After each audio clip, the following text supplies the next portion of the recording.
Hello, folks, and welcome to another edition of Compound Interests. I am your host, Jon Najarian, or Dr. J, and I am delighted to bring you my performance coach, Wendy. That is the name we're going to be calling her because she is a performance coach, and I think the more that you get to know her, the more you'll understand why she would rather remain somewhat anonymous, given some of the clients that she's got, most of which she probably won't name, I would say. Let me give you a little background, by the way, folks, on Wendy. As a professional coach, mediator, and facilitator, Wendy provides customized support solutions to a wide range of diverse and influential individuals and families. With her assistance and guidance, clients have been able to successfully navigate complex challenges and circumstances, both professional and personal, while increasing their capacity to lead with greater impact and influence. Some of the key areas where I've found she is most helpful are relationship management, post and pre-liquidity event, complex divorce situations, critical illness diagnosis, leadership development. Her approach is highly personalized and she holds client confidentiality in the highest regard. I know that personally, and I know all of her other clients expect that. So with that, I'm going to introduce you all to Wendy. Wendy, welcome to the show. Thank you so much, Jon. I'm so excited to be here with you. We've been talking about this for a minute, so I'm excited to dive in. Oh yeah, well, we've talked about it since we met about 2 years ago. I think we're coming up on the 2-year anniversary of when we started talking, and then saying, well, if you can help me, maybe there's other people out there that you can help as well. And she's certainly been doing that, folks, for years. So if you wouldn't mind, Wendy, even though I gave you a little introduction there, please tell us about your background, how you got started in this, how long you've been doing it. And you've already told us a little bit of the sort of problems some people have, but anything that's not confidential about clients, or just drop their names and tell us their problems. Well, thank you, Jon, and thank you for the opportunity. I always appreciate you and your thoughtfulness and willingness to really help others. And I think, that kind of starts my journey. I've been in this work, I say, since I was born, professionally for over a decade. But growing up, I'm a New Yorker. I think I can say that. Grew up in Long Island, and I say life kind of throws interesting opportunities and challenges at us. And for me, growing up, my mom was sick and passed away from breast cancer, and going through that experience was super tough. It was over a 6-year period of time. And in that time, I recognized that going through something super tough was, I felt incredibly isolated, alone, all the hard feelings, but I had an incredible support system within my family unit. And that was kind of the start of my awareness to private support and the power within that, and how when you have good support, you can navigate adversity, challenges, and optimize your performance from a much more functional and stable and ultimately optimized place. And so I look at that experience and the support I had and recognize that it was totally transformative.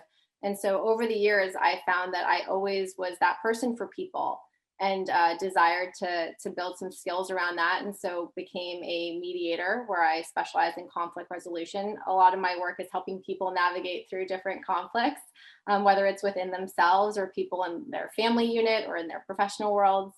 And also a coach. I love the coaching framework and methodology. I find it really action oriented, which a lot of my folks, they love to take action. They're, invested in their own development and learning and pushing the edge on their own performance. And really, I spend a lot of time talking with people and identifying and getting incredibly clear about what that is and how to accomplish that, and who they need in their ecosystem in order to do that. So yeah, that's a little bit about my work. I love people. I love to help people. And I'm just really excited to be here with you and hopefully share some information that can be helpful. All right. Well, and folks, what I can say about Wendy, as I said, I'm going to respect her anonymity, is that we met out at Anthony Scaramucci's SALT conference in Las Vegas. That conference draws some of the biggest folks in hedge funds, family offices, alternative investments of all flavors. And I'm sure the next one, and knock on wood, Wendy, fingers crossed, he'll ask us both to speak at the next one too. That'd be fun. But I was out there for a crypto panel that I was moderating last time, and then Wendy and I met, and I just want to more or less kick it off, if it's okay with you, Wendy, asking you the same question that I asked you the first time we met, which was, why is it that no matter how good a winning trade feels, why is it that a losing trade feels worse? Because this is something I posed to Wendy folks as soon as we met. And then her answer to that really kind of got me going into the space where, okay, I need to keep a journal. I need to talk to Wendy more often. So why does that losing trade hurt worse, even if it's the same dollars? Why does the losing trade hurt worse than the winning trade feels great? Yeah, I remember that. Well, I think we kind of dove into, that's a sticky feeling, right? When you're used to winning all the time, fear sticks. And, as you say, loss sticks. And then we kind of talked about, well, who chooses that meeting? Who's the decision maker here? And it's you. And I think we talked about, well, this can be a learning experience versus something you need to get stuck in. And how do you move through it quickly? How do you shift your thoughts? And then how do you learn and develop skills to kind of proactively, again, hedge against that in the future? And so I think that's kind of what we dove into, is how is this a learning experience, not a loss? And how do you integrate that into your performance moving forward? Yeah. And I think you also mentioned something about it's got to feel worse, Jon, because it's nature's way of teaching you not to do that again. Yes, I mean, yes, we're all going to make mistakes. Hand on the stove. Yeah. I mean, and, certainly, for instance, Wendy, there were people that reached out to me today when I posted up on Twitter, hey, send your questions to me, send them to Wendy, and we'll answer them here on the show. And one of the questions was, from some young trader who was saying, God, I just had my worst week ever. This trader was saying that he, at least his avatar was a he, so I'll say he. You can't tell on Twitter otherwise, but at least the person was saying, I had my reddest week ever, which I took to mean, my biggest loss ever. And how do you deal with that, Jon? And I said, Wendy, that I once had on my birthday 30 years ago, I lost $1 million that day. Yeah. And 30 years ago, $1 million was a real amount of money. It's not like it is today. So it really hurt. And yet I had to go on TV. It wasn't CNBC at that time, but I had to go on TV that night. And we lost the money right at the close. We lost it right at the very close. We found out that one of the stocks we were trading, that we were a specialist in, fell out of bed in the after hours. So it was in the after hours that just, maybe an hour or 45 minutes before I needed to go on TV, that we lost $1 million. And like I say, it was my birthday. So that's a heck of a birthday present, getting kicked in the teeth like that. But I said, I'm not saying you always have to learn from it, although I did. But I told that young trader, it's how much you get up and how fast you get up after that. Do you just want to wallow in it? Or do you want to, get back into it and say, I'm a lot better than that. I'm going to get this money. And we ended up making that back in 2 weeks, which again, is great, but not everybody can do that. I realize that. Not everybody could stand $1 million loss either. And for some people, that's just the interest on the money they make or lose in a day. But I remember, like I say, when you said, Wendy, well, Jon, that's like being trained to not make that mistake again. I think at that time you used some sort of description like this. At least this is what I've made my Wendy statement about it. And that was, well, let's say you're a wolf and you're out hunting, Mhm. and you're the alpha. And so you're leading the pack and you're ahead of the pack and you're out there looking for a good hunting ground. And you find a good hunting ground, you take down a big elk or whatever it is, and everybody eats well, but you eat first because you're the alpha. So everybody's coming around nuzzling you and sniffing you and licking you and all the rest because, you know, they're giving you deference, they're giving you love because you're the alpha that did that brought food for the whole that pod of wolves or whatever it is. Yeah. And on the other hand, you said, so that's why it feels good, because it feels good to get acknowledged by your peers and so forth. On the other hand, when you lose, that's like that wolf wanders into the wrong territory and all of a sudden he smells the marking of another wolf or another wolf pack. And he knows he can't make that mistake again, because if he's the lone wolf out there and there's a pack of wolves, he'll get torn to shreds. So that's letting him know that, you know, next time there might not be a next time. Don't make that mistake. Don't go there because that's another wolf's territory. And that really stuck with me, Wendy, as far as, yeah, I guess it has to hurt. If it didn't hurt, then you just willy-nilly throw money at all kinds of things. And until you have some of those losses, then you realize I got to be more disciplined. I got to cut these losses and let the winners run and all that sort of stuff. Yeah. Well, I think you spoke to that beautifully. I love your recollection of that. You're pretty on it, Jon. Your memory is good. You know, it's the integration of that. How do you recover? How do you integrate that learning? What's the result of that? And what does that compound within you? Is it that you're going to be more equipped and better, you know, attuned to certain things that perhaps, you know, led up to that mistake? And a lot of it, right, is dissecting it. Like we could go back to that instance for you and kind of really deep dive into that and glean some important insights about you personally, about kind of the industry as a whole, whatever industry you're in, specifically trading in this case. And then choose to recover thoughtfully and intentionally and to stay committed and to move forward. But you get to choose which way you move forward and how you want to be resourced and supported. And again, I think it goes back to, you know, Jon, who did you talk to that day? Like when you had that happen and you were sitting in that, what did you do? It actually was, like I say, right at the end of the day, Wendy. And these traders came up off the floor and we sat there, we rehashed it then. Okay, how did this happen?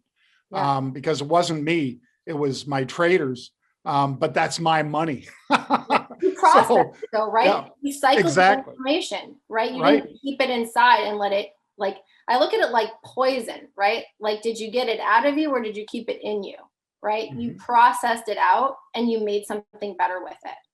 Yeah.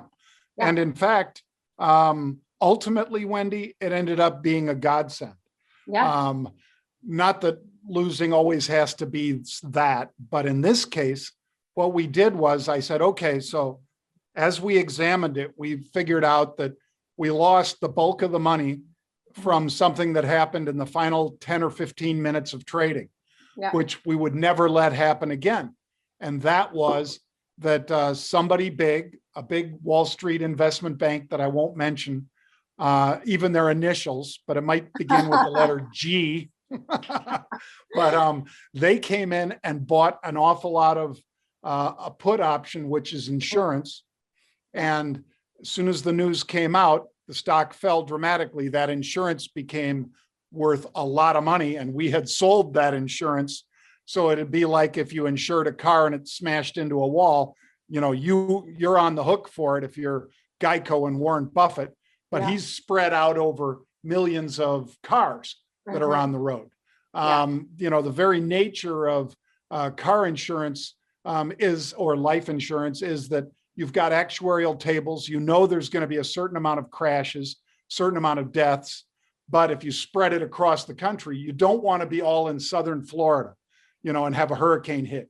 You don't want to be in California and have an earthquake hit. But if you have some in California, some in Florida, and the rest spread across the country, you're hoping that there's not going to be one natural disaster that's going to hit them all. Yeah. But unfortunately, in this case, it hit that one stock. And then what we developed from that, Wendy, like I say, it doesn't always work this way, but we created our heat seeker algorithm based on how that paper, that buying came in at the late part of the day. If somebody comes in late in the day with a bunch of calls to buy, I bet you 9 times out of 10, that stock is zooming the next day. And if they come in with a bunch of insurance to buy, that stock is going to crash the next day. Somebody thinks they have tomorrow's newspaper today. So we built algorithms to find that and to tip us off that somebody was doing that in any of the stocks, not just the few stocks, 60 or 70 stocks that we were the specialist in. Yeah. So you processed the information, you learned from it, you integrated it, and you acted on it. And I'd be curious to know what the ROI on that has been. I'm going to make a guess that it's more than you lost. Yeah, it is multiples. But like I say, I can't say to every single loss that I've taken that we've been able to come up with something like that. But I will bet that an awful lot of things, like even, for instance, Facebook. Why did the Winklevoss twins come up with Facebook? It wasn't a loss, but it was, wow, wouldn't it be cool if this existed? Because it doesn't exist, at least at that time, a picture book. And I think that's why they ended up, I think they at first called it Picture Book, where all the people at Harvard, their pictures were in there. So you could put a name to the face that you see walking in the quad and all that kind of stuff. And then they figured out, you know what? Maybe other campuses would like this too. And maybe people that aren't on campuses would like this, and then ultimately use it for sharing information and all the rest. But I bet a lot of these sorts of things do come from somebody saying, God, I wish this was out there, even if it's not. And then some of them are smart enough and entrepreneurial enough to invent it or create it. Yeah, right. Like it highlights a need or a problem. And then, if you can focus on solutioning it in a way that also is applicable to, a wide range of people, in this case, the world, essentially, there's significance there. But two things that when this happens is gratitude. You talked about how you were in gratitude for the experience and how you could learn from it, and then looking at what's the opportunity here. That's a question to ask yourself. And I believe in asking it out loud. I believe in writing it down. I believe in asking it to trusted advisors or friends. This happened. What do you see as the opportunity? What do I see as the opportunity? Be in discussion about what's next and move forward, because that forward momentum will then start to put you in a better headspace and ultimately a better heart space around how to rebuild your confidence, get back in the game, and start performing, in the best way that you can, which, for a lot of these folks out there, they have an incredible set of skills in their hands. And it's about how you continue to move forward with them and learn how to be better. Well, great advice there. The very first episode of Billions. Of course, I have to mention Billions, folks, because Wendy is the performance coach for Bobby Axelrod and his team on Billions, a fictional group of hedge fund traders, but nonetheless, they have this Wendy that is an MD as well as a coach, a motivator. And in that first episode, Wendy, there's a trader sitting down with that Wendy on the TV show. Damian Lewis, one of his big traders, is having a mental block and he's not trading well. Surely you have had to deal with traders like that. In this case, she tried to examine him and make him actually examine himself. And I wonder how often you have to do that. You're really just turning it back on the person who's sitting on the chair, laying on the couch, on the phone, whatever it might be, on the Zoom call. You're basically probably throwing it back to them. Well, why do you think that you have this problem? Why do you think you're a loser now? You've got this however many year history of killing it. Why are you not killing it now? What's not right in your head? Do you draw it out that way? Yeah, I mean, I have a very integrated practice where I use a variety of approaches, but I kind of use the theme of bring it back to what matters and know who you are. And so for me, a really big part of working with clients and the way that I do is knowing who they are, what they stand for, what their principles are, what their values are, what their goals are, and bringing it back to a place of alignment there. And then what matters? What matters is you move forward from this. What matters is that you get back to doing what you need to be doing to change this, to correct this, to fix this, or in some cases, asking for some help and support. I am a huge proponent of people asking for help, reaching out to others. I think this world is built on so many people that are willing to be helpful. Jon, you are one of those people in this community. I have seen you do it multiple times, and I'm always just grateful to know that you exist in the world because of that and your generosity behind that, honestly. And I would say blushing now. But yeah, I mean, again, I think it's being dynamic and flexible. And, I love the word doing a bit of an experiment for yourself, tapping on different things to see what works. And I'm in a privileged place where people are brutally honest with me about a variety of things. And through that, I get to know my clients really well. And I can, fortunately bring them back to that place of alignment a little bit quicker, but also try and train them and put skills in them so that they can do it independently as well. Well, and that's great. I love hearing that. And I don't just mean the compliment. I loved hearing that too. But when somebody is out of alignment, and they don't realize that maybe it's because they're on the edge. Maybe they're out of alignment because maybe they haven't crossed a line, Wendy, in terms of trading. They're not trading on insider information or something like that, but they're in the gray area. They're in an area where they maybe aren't as comfortable. And as they describe maybe what some of those areas are, and it might not all be about trading. Maybe it's about how they're treating their husband or their wife or their kids. And it's causing them, mental anguish, because I can remember times when I've had disagreements with any of those, my wife, my kids. And if I said something harsh or did something that it's dragging me down during the day, as much as I try to put the blinders on when I'm trading, nonetheless, if, like you say, if you're not aligned, it can be pulling you one way or the other and really affecting you and keeping you from being effective. How do you get them back in line? Yeah, that's a great question. And it reminds me of a conversation I think we had about something once. And you can tell me if it sparks your memory. Okay. But what comes to my mind first is to be honest about it and honor it, and resource it in whatever way that looks like, and be intentional about how you're engaging with it. And so an example would be people are having things go on in their personal life or even with someone in their professional life that I say is a pull. It's pulling you away from your focus on what's in front of you. And so a lot of the times it's just knowing when, where, and how. So when, where, and how you're going to deal with something. And so knowing that you're going to, at 3:00, you're going to engage with that bit of information. And you could do it with support, with a friend, with a colleague, independently. So for example, if you know that there's you're having a disagreement with your wife and it's weighing on you, part of it could be acknowledgement. Hey, hon, I know that we're not in a good place right now, and I want to talk with you about this. Can we set a time? Set the time. Get something done. Close a loop to an extent, then you can reopen it. But I think as we've talked about it, it's thoughtfully and intentionally compartmentalizing these things and recognizing when you do need some support or to have a conversation about it so you can enter into that dialogue more thoughtfully and aligned, and also, and especially in business, strategically. You and I know this, thinking about and processing through how you want to approach certain incredibly important conversations is valuable, and it's helpful. And a little, I can give people a little framework that I use that's I hope is helpful, which is, what do you want to be clear about?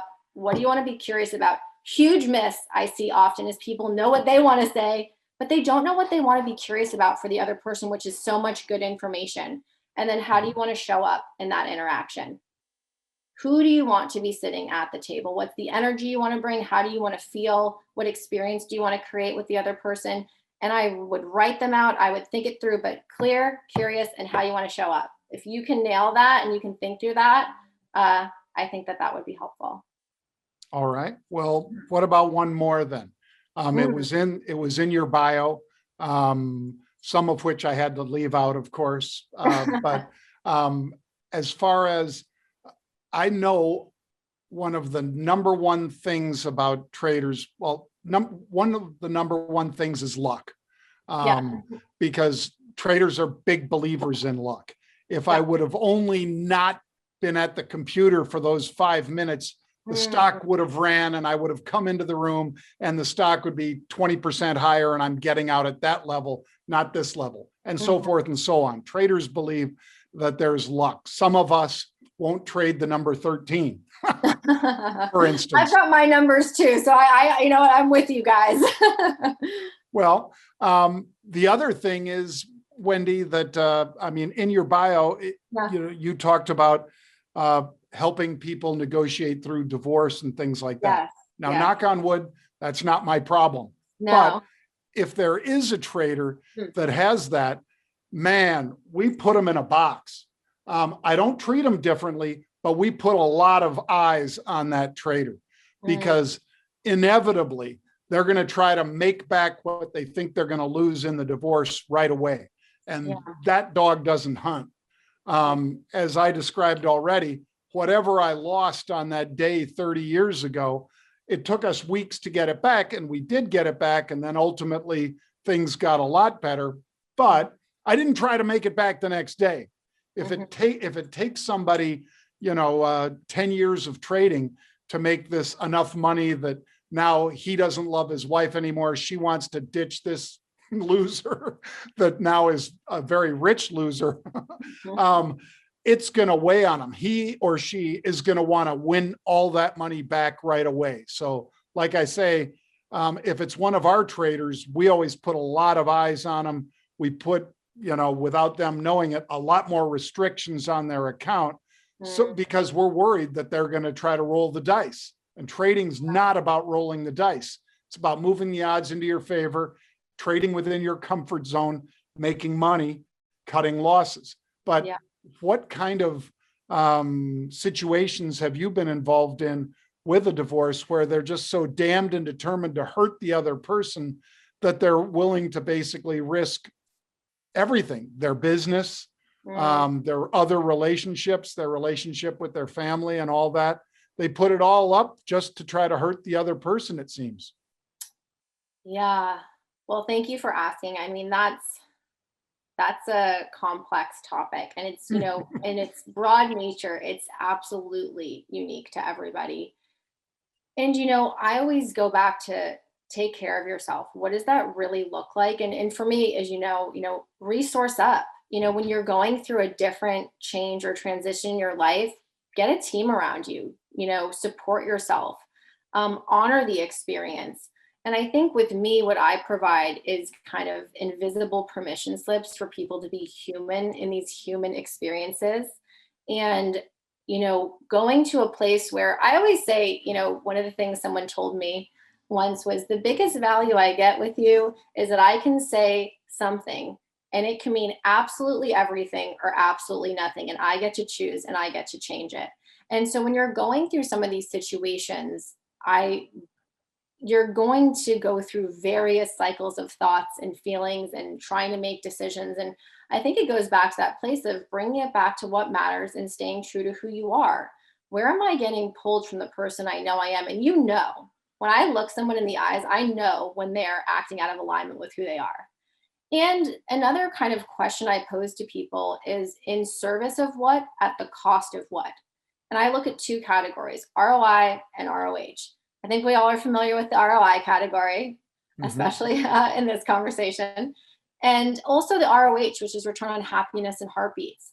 If we were to look back at this experience and you have spent exponentially more time, in an uneasy, unresourced, challenged heart space, would you pay to not go through that more or less than what you're fighting for? And usually most people will always say, oh, I would have just spent way more to not have to go through that. Peace of mind matters. It's valuable. And so a lot of the times it's getting people to a place of understanding, where can we find peace? Like, where's the meeting place of peace in the situation? And also, how do you thoughtfully communicate with your spouse, with your children? How do you, navigate the different social kind of impacts that this may have or be kind of stewing around? I mean, there's so many parts of this. And because I've had the opportunity to walk many people through that, we can be really thoughtful, really intentional about the conversations, communications, and ultimately results of this change in people's life, which is not uncommon. So it's an opportunity to restructure and realign with yourself and with your family, but it's possible, and you can do it really, really well. That's the other thing I want to really put out there is I've seen people have an actually really incredible experience of honoring themselves and their families through this process and doing it with integrity and honesty and creating a new relationship with each other that's beneficial and healthy. So I think resource up, have a good community, have people that will tell you the truth. I know, John, you'd go up to someone and say, take the day off, get yourself some support. That's why people like me exist in the world. I mean, and there's a whole variety and spectrum of what that type of support can look like. So I would also say to get curious about that. Look online if you want to be anonymous, talk to people in your kind of trusted network. Hey, I'm, approaching this, change in my life, and I want to look at ways to support myself through it. We think about every day, John, what do you do to support yourself every day to stay well in trading? You work out, you hydrate, you eat well, you do a ton of stuff, right? You keep your headspace clean, clear, and focused. It's just kind of maintaining that program, and just, you have a new subject you have to take care of. Great advice, Wendy. Great advice. Folks, we have been speaking back and forth, Wendy and I, about ways that you can be a better human. Also, for those of you who are traders, perhaps ways that you can put some of the blocks, remove them, and or make you a happier person, which will probably mean you'll be a better trader as well. Wendy, thank you for everything you've offered today. Thank you, John. It's such a pleasure being here with you. Thank you. And folks, we are going to be repeating this. It's not a one and done. So if you'd like to submit questions to us, you can just follow my Twitter account. I've linked up with an account for Wendy, and you could shoot us some questions. We'd be happy to address them here on the show. We'll even send people that we answer your question. We'll put you in the running for one of these nifty beanies, trade like a rebel hats. But seriously, make sure you follow the Twitter accounts, send us your questions, and it'll make the show better and better. And we look forward to going back and forth with these discussions on a weekly basis. So thank you very much for listening. We hope you tune in next week.